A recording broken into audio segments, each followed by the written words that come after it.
شفنا قبل كده فيديو لاختبارات الجي كلاس. فيديو طبيعي اعتيادي بتاع الناس العادية.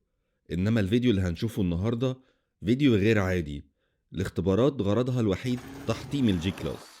اختبارات مش هتشوفوها ولا هتشوفوها لأي عربية تاني، هنشوفها مع بعض في الفيديو ده.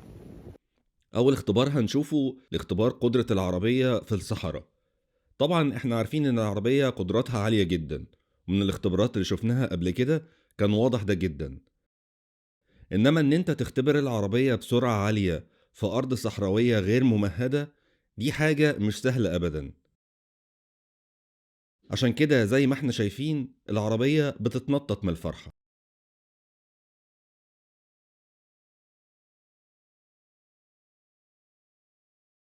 بعد كده هنختبر قدرة العربية على الطيران. هنشوف العربية تقدر توصل لارتفاع قد ايه، مرة واتنين وتلاتة.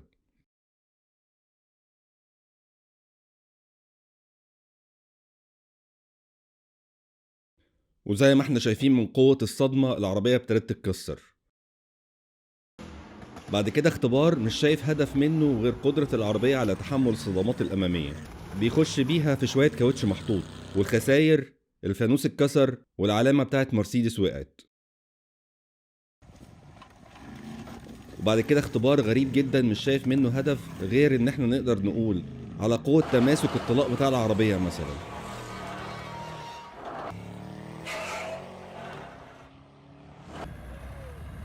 ده الاختبار الوحيد اللي اقدر اقول ليه معنى شوية، وهو شد مع جرار.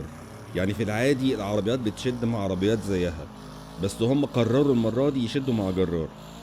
طبعا الجرارات عزمها كبير جدا، وزي ما احنا شايفين فعلا الموضوع كان صعب. الجرار ابتدى يشد العربية في الأول، ولكن بعد كده الحقيقة الجي كلاس سحبته،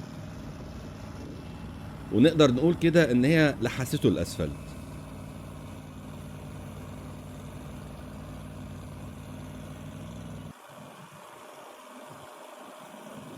عزم وقوة كبار جدا الحقيقة من الجي كلاس. وبعد كده هنخش على حاجة عجيبة جدا أنا ما شفتهاش قبل كده. هينزل بالعربية في بركة طين. الحقيقة يعني أنا مش قادر أقول إن ده اختبار، ومش عارف إيه الهدف منه. والمنظر الحقيقة يحزن إن عربية زي دي تتهان بالشكل ده. الغريب إن العربية بتطلع. هل معقولة قدرت تطلع لوحدها؟ الحقيقة لأ طبعا، مفيش عربية هتقدر تطلع من غرزة زي دي. جابوا جرار عشان يسحبها.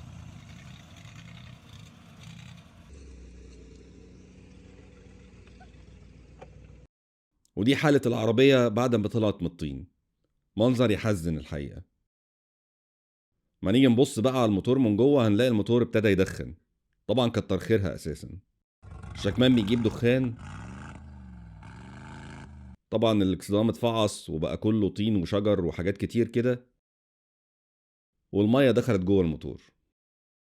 هما بيختبروا العربية هتقدر تتحمل قد ايه قبل ما تبوظ، ده غالبا اللي بيحصل.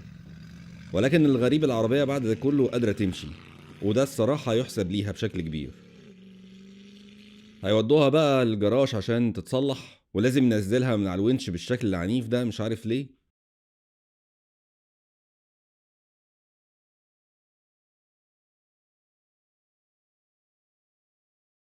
بعد كده بقى حاجة فوق العجب. هيحطوا العربية فوق سطح بيت ويرموها.